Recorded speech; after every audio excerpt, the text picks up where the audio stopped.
कथा, पुरुषार्थ कथा, सुनो सुनो सिद्धार्थ कथा।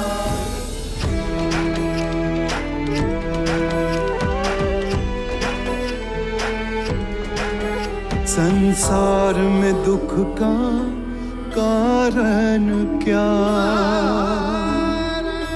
संताप शोक का निवारण क्या। संसार में दुख का कारण क्या, संताप शोक का निवारण क्या। इस खोज में सब कुछ त्याग दिया, हर वैभव से वैराग लिया। वो सृष्टि से संयुक्त हुए, सिद्धार्थ से गौतम बुद्ध हुए।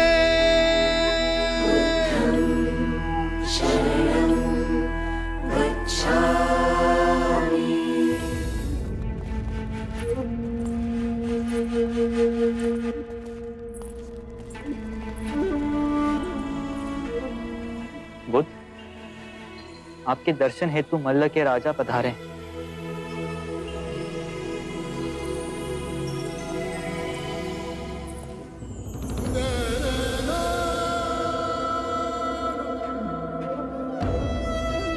बुद्ध, इस मिट्टी से बने घरों के गांवों को आपकी उपस्थिति ने पावन कर दिया।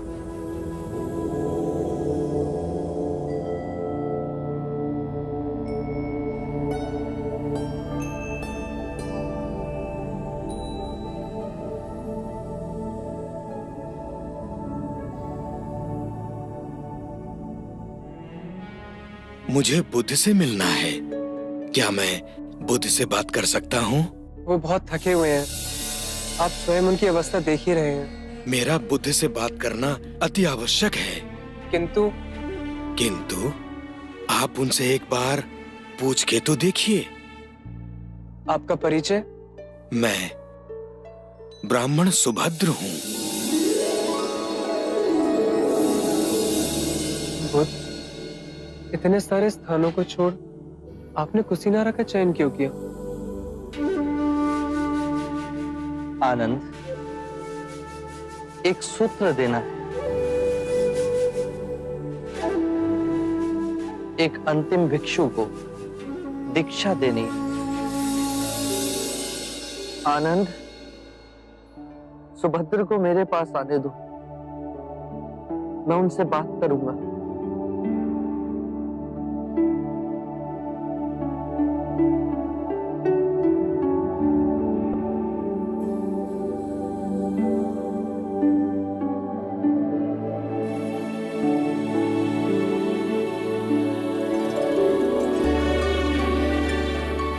प्रभु, आपके ज्ञान की ओर मैं हमेशा आकर्षित हुआ, परंतु आपके दर्शन आज बड़े सौभाग्य से हुए।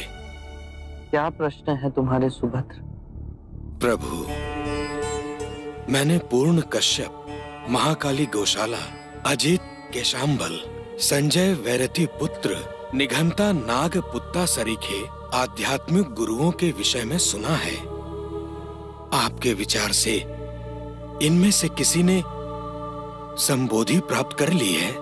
इन्हें संबोधि मिली या नहीं, ये जानना अब आवश्यक नहीं सुभद्र।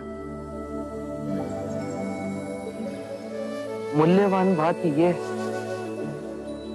कि मैं तुम्हें सद्धर्म का वो मार्ग दिखा सकता हूं जिससे तुम्हें संबोधि प्राप्त हो सकती है।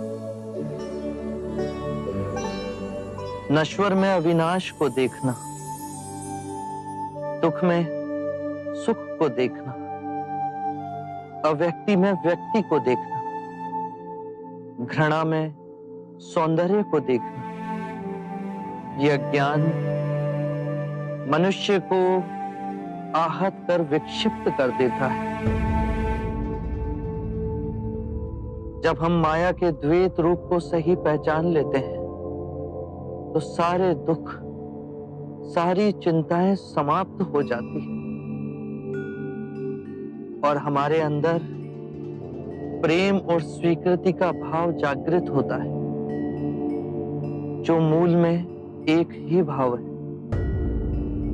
यदि तुम बुद्ध नहीं तो तुम्हें बुद्ध में कोई रुचि नहीं होगी, और यदि तुम्हें बुद्ध में रुचि है तो तुम स्वयं बुद्ध हो। प्रभु, मुझे अपना भिक्षु बनाएंगे? अनिरुद्ध, सुभद्र को दीक्षा के लिए तैयार कीजिए। अभी प्रभु?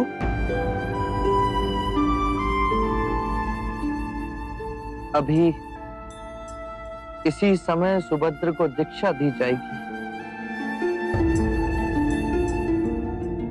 ये मेरे अंतिम भिक्षुक होंगे।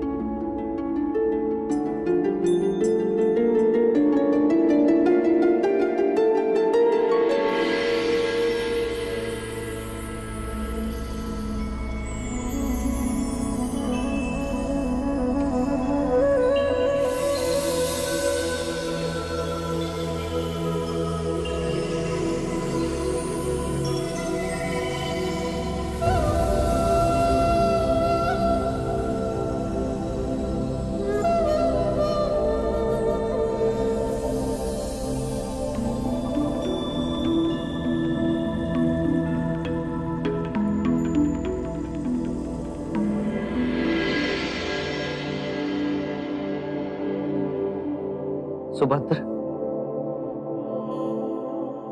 जागने की क्षमता बुद्ध है। अपने अंदर बुद्ध को जगाना है। बुद्धम शरणम गच्छामि। जागा हुआ मनुष्य जिस पथ पर चलता है वो धर्म है। धम्मम शरणम गच्छामि। अपने संपूर्ण मन को एकाग्रित करना, उसे केंद्रित करना संघ।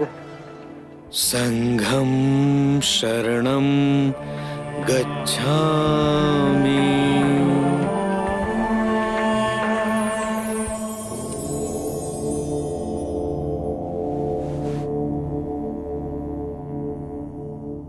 मेरे प्रिय भिक्षु, यदि धर्म के मेरे मार्ग में कोई भी संशय, कोई भी जटिलता है, तो यही समय है पूछने का। इस अवसर को ना गंवाना।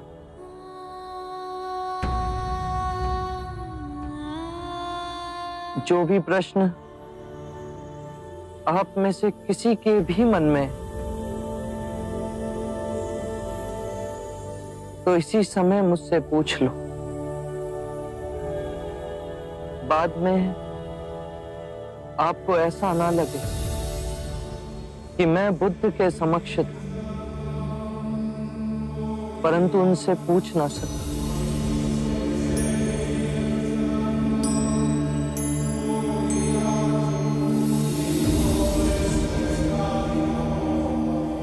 मेरे प्रिय भिक्षु, यदि मार्ग में कोई भी संदेह तो उसका निवारण करो।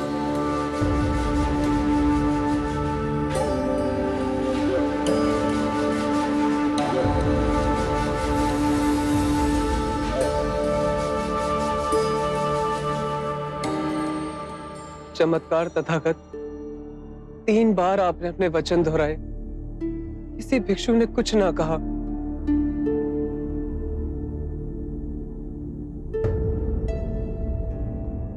मुझे विश्वास है भिक्षुओं पे, मुझे विश्वास है संघ पे। सबने तथागत के सूत्रों को पूर्णतः समझा। किसी के हृदय में आपके दिखाए परम ज्ञान के मार्ग के प्रति कोई संशय, कोई जटिलता नहीं। उस पे चल सब निर्वाण को प्राप्त होंगे। आनंद, तुम अपने विश्वास की बात करते हो, किंतु मैंने अपना जीवन पूर्ण ध्यान से जिया। मैं जानता हूं कि यहां बैठे सभी भिक्षुओं को त्रिरत्नों में गहन निष्ठा है, और जिस भी भिक्षु ने सबसे कम साधना संपन्न की, वो भी इस निर्वाण की नदी से जुड़ गए हैं।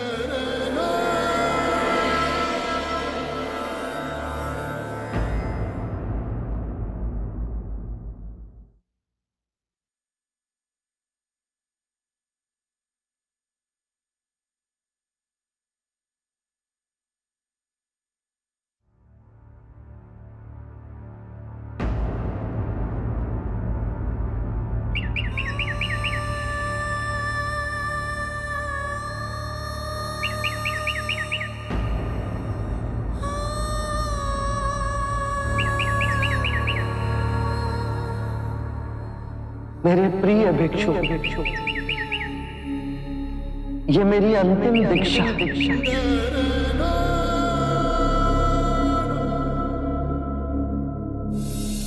अपो दीपो भव, अपना दीपक स्वयं बनो। जागो और धर्म के पथ पर चलो। अपने अंतर के संग को साधो।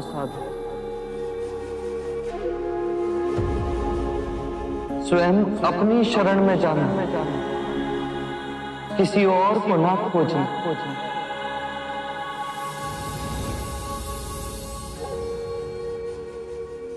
जो है सब अस्थिर है, उसके बीच में स्वयं को स्थिर रखना। परिश्रम से निरंतर संघर्ष करना, कभी हार न मानना। बुद्धं शरणं गच्छामि, धम्मं शरणं गच्छामि,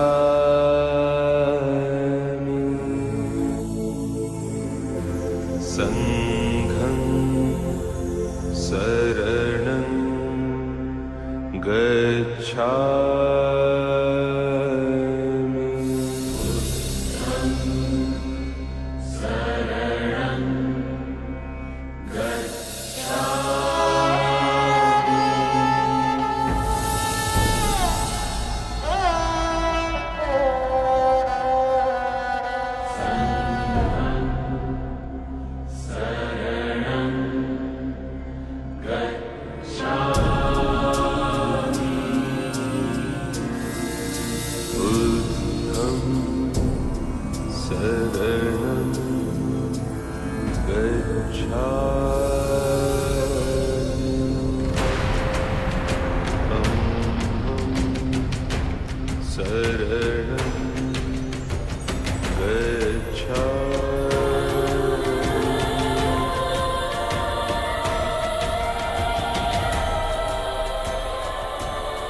बुद्ध महापरिनिर्वाण को प्राप्त हो चुके हैं।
शांत हो जाओ ना।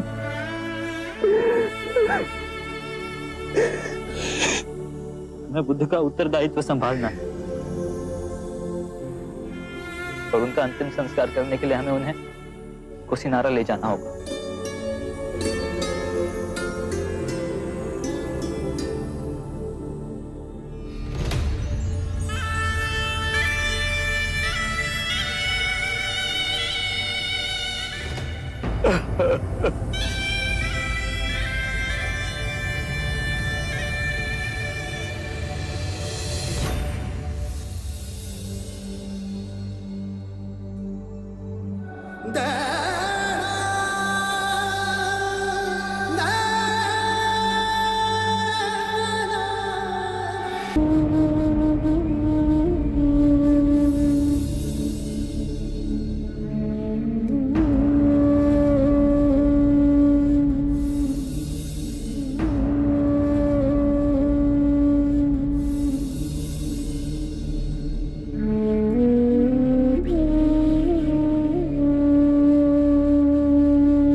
मैंने बहुत पाप किए हैं। एक ग्लानि की पीड़ा से मुझे छुटकारा चाहिए। यदि ग्लानि तुम्हें दबोचे हुए है तो उसके कारण बिंदु तक पहुंचो। आजाद शत्रु, जब आंखें खुली तभी सवेरा हो जाता है। स्वयं को सुरीला बनाओ। जब सुरीले हो जाओगे तो अपने अंदर धर्म का उदय पाओगे और उस धर्म से ब्राह्मण, मंत्रीगण, गृहपति सब कंपित होंगे, सब तरंगित होंगे। और जब वो धार्मिक हो जाएंगे तो सारी प्रजा धार्मिक हो जाएगी।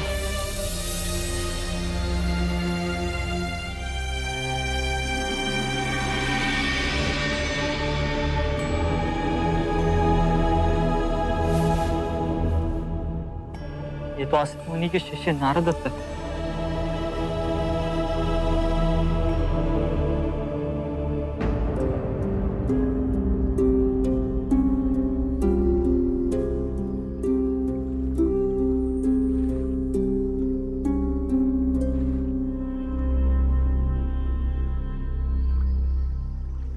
असित मुनि की भविष्यवाणी सत्य हुई। काल के अंधेरों को चीर तुम बुद्ध बनेगी। सारी मानव जाति का कल्याण होगा। सिद्धार्थ से बुद्ध की यात्रा मैंने अपनी आंखों से देखी है।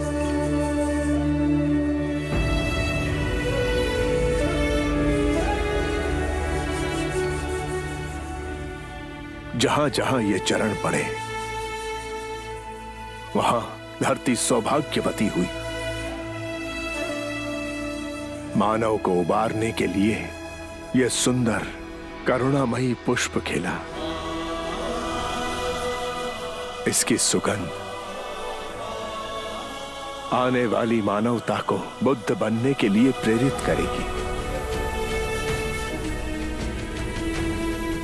इस शरीर में जो चेतना थी वो अब विलुप्त हो गई, पर इस एक दिए ने लाखों दिए जला दिए।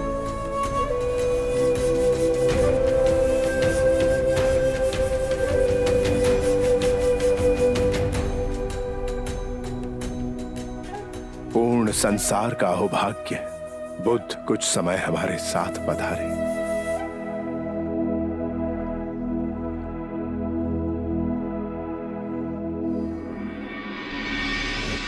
जिसने कभी हाथों में कभी कोई शस्त्र नहीं फेंका और सबसे महान योद्धा, महापराक्रमी, विश्व विजेता हुए,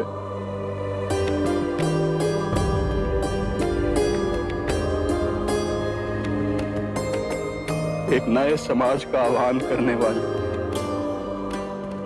महिमामय बुद्ध।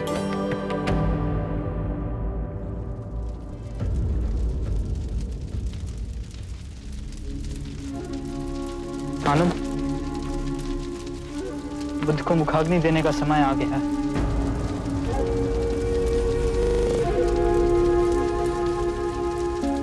ये अधिकार तो महाकश्यप का है। काश वो यहाँ पे होते।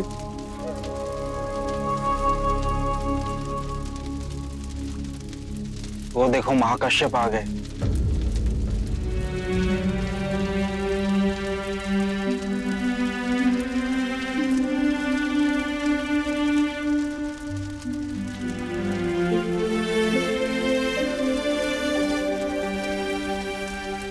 गुरुदेव महाकश्यप को चंपा में पता चला कि बुद्ध के महापरिनिर्वाण का समय हो गया। 6 दिन और 6 रातें बिना रुके चलते हुए यहाँ पहुंचे। बुद्ध की कृपा कि उनके दर्शन महाकश्यप और हम सबको मिले।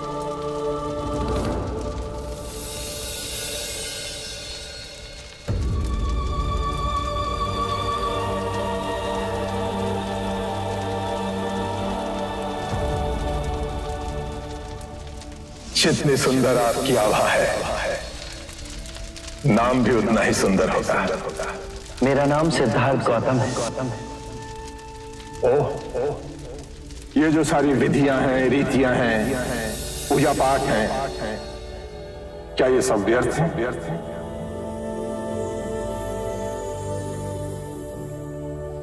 यदि कोई व्यक्ति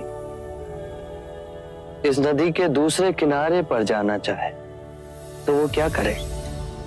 यदि जल गहरा नहीं है तो वो चलकर जा सकता है, और यदि जल गहरा है तो वो नाव की सहायता से जा सकता है या स्वयं तैरकर जा सकता है।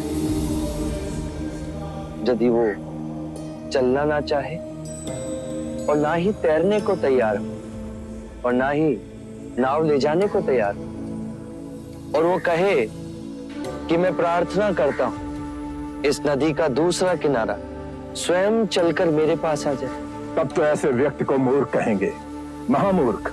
इसी प्रकार यदि व्यक्ति अज्ञान और भ्रांति को अपने विवेक से मिटाएगा नहीं तो परम आनंद और मुक्ति के दूसरे छोर पे कैसे पहुंच पाएगा?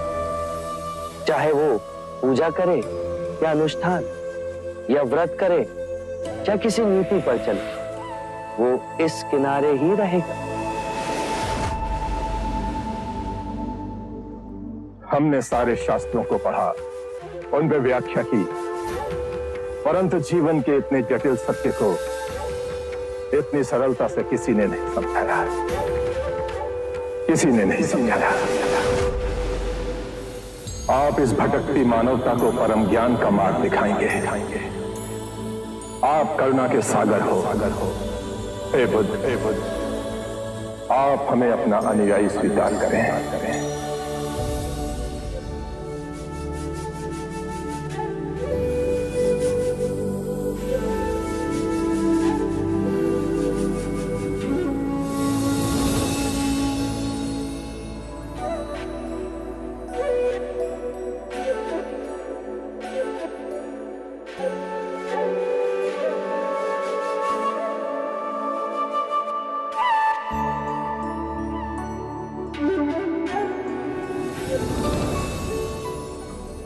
मेरे परम गुरु, मेरे आराध्य, मेरे भटकते जीवन के नाविक, आपको शत शत प्रणाम।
मल राजन, मैं बुद्ध की अस्थि कलश को मगध ले जाना चाहता हूं। मेरी इच्छा है कि इस अस्थि कलश पर मैं एक विशाल स्तूप का निर्माण करूं। ये अस्थियां तो हमारी हैं, महाराज अजात शत्रु। हमने कल्पना की है कि हम बुद्ध के लिए एक भव्य स्तूप का निर्माण करेंगे, इतना भव्य जो विश्व में किसी ने नहीं देखा हो। आत्मबोधि प्राप्त बुद्ध सर्वप्रथम मगध पधारे थे, किंतु ये भी ना भूले राजन कि बुद्ध ने स्वेच्छा से महापरिनिर्वाण कुशीनारा में किया था। लिच्छवी के राजा होते हुए हमें लगता है इन पर हमारा अधिकार है। बुद्ध को सबसे प्रिय हमारी राजधानी वैशाली थी। चाहे तो इनके किसी भिक्षु से पूछे। वैशाली का जन जन बुद्ध की गरिमानुसार स्तूप का निर्माण करेगा। ये अनुचित है। हाँ, अनुचित है ये। वो भी निर्णय हो न्यायपूर्वक होना चाहिए। बुद्ध हमारे भी थे। बुद्ध का प्रेम और ज्ञान हमारी संपदा है। मैं कहता हूं इन अस्थियों पर सर्वप्रथम अधिकार हमारा है। बुद्ध क्षत्रिय थे और हम भी क्षत्रिय हैं। इसलिए सर्वप्रथम हमारा अधिकार है। ये कौन सी बात हुई? प्रभु क्षत्रिय थे तो हम भी क्षत्रिय हैं। हम सबसे सुयोग्य हैं बुद्ध की अस्थियों पर स्तूप निर्माण करने के लिए। हम भी कपिल वस्तु के शाक्य हैं। बुद्ध बनने से पहले युवराज सिद्धार्थ हम शाक्यों के अधिपति थे। बुद्ध का यह जन्म सिद्ध अधिकार है कि उनकी अस्थियों का स्तूप कपिल वस्तु में ही बने। हम बलिया के राजा हैं, इसलिए ये अधिकार हमारा भी बनता है। और कोलिया वाले, कोयला वाले के हाथ पे हाथ धरे रहेंगे? बुद्ध जन्म से क्षत्रिय भले ही हों, लेकिन ब्रह्म ज्ञान की जिस अवस्था तक वे पहुंचे हैं, उसके पश्चात वे हम ब्राह्मणों में सम्मिलित हो गए। हम विद्यादीप के ब्राह्मण ही सबसे अधिक उनकी पूजा अर्चना करने के योग्य हैं। तो स्तूप बनाने का अधिकार भी हमें ही मिलना चाहिए। ठहरिए। इस बात का एक ही निवारण है। प्रभु ने जहां अपना शरीर त्यागा वो स्थान बुद्ध का हुआ। स्तूप बनेगा तो यहीं बनेगा। हम इस तरह बलपूर्वक आप सबको इनकी अस्थियां ले जाने नहीं देंगे, अन्यथा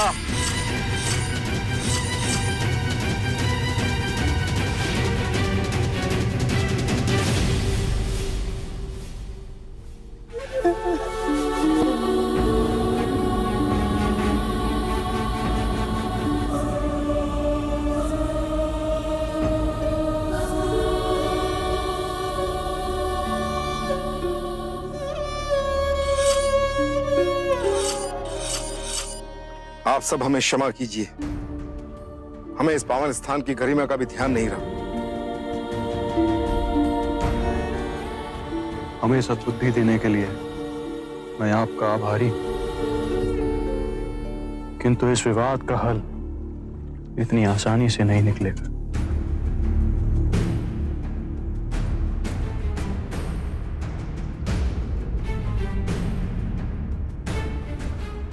मल्लराजन, इस विवाद को सुलझाने का एक उपाय है मेरे पास। अगर आप सब लोग सुने तो। आप हैं कौन जो हम आपकी बातें सुने? मैं तो मात्र एक ब्राह्मण हूं राजा। मैं तो बुद्ध का अनुयायी भी नहीं बना, परंतु मेरे अंतःकरण में बुद्ध के प्रति असीम श्रद्धा है, प्रगाढ़ भक्ति है। जैसे दूर अकेले में बहती कोई प्रेम की धारा स्वतः अपने आप सागर से मिल जाती है, वैसे ही बुद्ध के प्रति मेरा प्रेम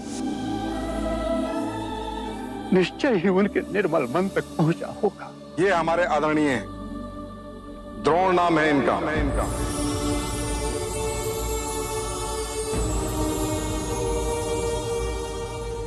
इतने सारे स्थानों को छोड़ आपने कुशीनारा का चयन क्यों किया? एक अंतिम भिक्षु को दीक्षा देनी, और ब्राह्मण द्रोण भी यहाँ रहते हैं। वो हर उठे हुए विवाद को सुलझाएंगे। मुझे स्पष्ट कर कहिए बुद्ध। आने वाला समय सब स्पष्ट कर देगा। क्या हुआ ना? बुद्ध ने समय से आगे जा कहां तक देखा। बुद्ध की कही एक एक बात सत्य हुई। कहिए द्रोण, हम सबको इस परिस्थिति से निकालने के लिए तुम्हारे पास क्या सुझाव? राजन, बुद्ध ने तो सदैव शांति और स्नेहशीलता का संदेश दिया है। ऐसे विशाल व्यक्तित्व के अस्थियों के लिए आप लोग इस प्रकार से आपस में कलह करें, यह उचित तो नहीं है। अभी तो उनकी चिता की राख ठंडी भी नहीं हुई है, और आप लोग इस प्रकार का इस पवित्र भूमि पर विवाद कर रहे हैं। राजन, आप सब लोग इस देश के 8 बलशाली राजा हैं। मेरी प्रार्थना है कि इस समस्या का निदान आप लोग बुद्ध के दिखाए मार्ग के अनुसार ही करें। मेरा विचार है कि आप 8 राजा बुद्ध की अस्थियों को 8 भागों में बांट, मल्ल राजा, मगध नरेश, वैशाली के राजा, कपिलवस्तु के राजा, पावा के राजा, अलकप्पा के राजा, रामगामा के राजा, मिथादीप के राजा, आप सब बुद्ध के लिए एक नहीं, अपने अपने स्थानों पर अलग अलग 8 स्तूपों का निर्माण कीजिए।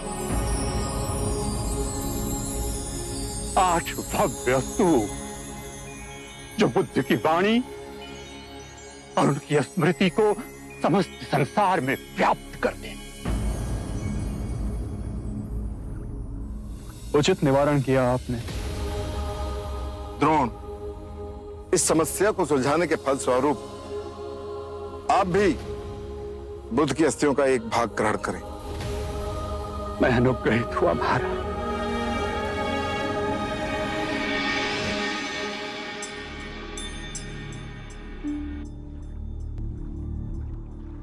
आप आनंद हैं। आपके प्रेम और निष्ठा की चर्चा तो आज कण कण में व्याप्त है। आप द्रोण हैं। आप आएंगे इसकी सूचना पहले ही बुद्ध से मिली थी। मैं ही अज्ञानी समझ ना सका। लाई, यह अस्थि कलश हमें दे दीजिए। हम इसे 9 भागों में बांटें। राजगृह में मगध के राजा इस पर स्तूप बनाएंगे। वैशाली में लिच्छवी नरेश स्तूप का निर्माण करेंगे। कपिलवस्तु में शक के राजा इस पर स्तूप बनाएंगे। अलकप्पा में बलिया के राजा स्तूप बनाएंगे। रामगामा में कोलीय राजा स्तूप बनाएंगे। विथादीप में विथा जनमानस स्तूप का निर्माण करेंगे। मल्ल राजा कुशीनारा और पावा में स्तूप बनाएंगे।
आनंद, भ्रमित होना देखो। बुद्ध हर स्थान पे है। इस पत्ते में, नदी के इस बहाव में, इन सूर्य की किरणों में। तुम्हें छूती वायु मेरा आशीर्वाद ही तो है आनंद। मैं इस मिट्टी में भी बसा हूं।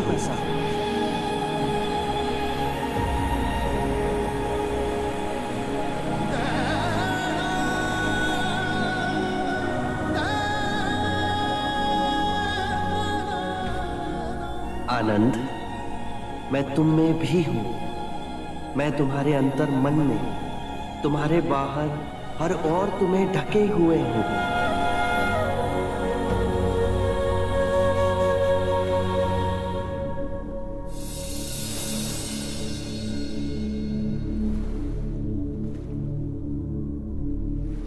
लोग कहते हैं पानी पे चलना या वायु पे चलना चमत्कार है। बुद्ध ने कहा इवाम मी सुतम, सबसे बड़ा चमत्कार ना पानी पे ना ही वायु पे चलना है, अपितु पृथ्वी पे चलना है।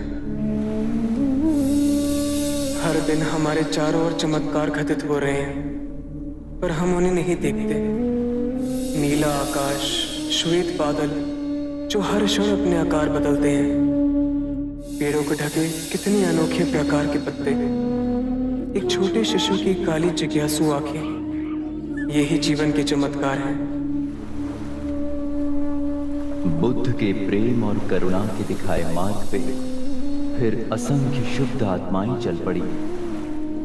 ये पैरों के निशान भारत से हो Sri Lanka, Nepal, Tibet, China, Myanmar, Indonesia, Vietnam, Japan और फिर विशाल सागर की दूसरी ओर अमेरिका में उभरते हैं। पृथ्वी को अपनी बाहों में समेटे हैं। 2500 वर्ष पहले बुद्ध इस पृथ्वी को आनंदित कर गए। उनकी उपस्थिति आज भी है और अनंत काल तक रहेगी। अपो दीपो भव, अपना दिया स्वयं बनना, अपने बुद्ध को पहचानना। जागो और धर्म के मार्ग पे चलो, अपने अंतर के संग को साधो, अपनी शरण में जानो, किसी को ना खोजना। जो है सब अस्थिर है, उसके बीच स्थिर रहना, परिश्रम से निरंतर संघर्ष करना, कभी हार ना मानना।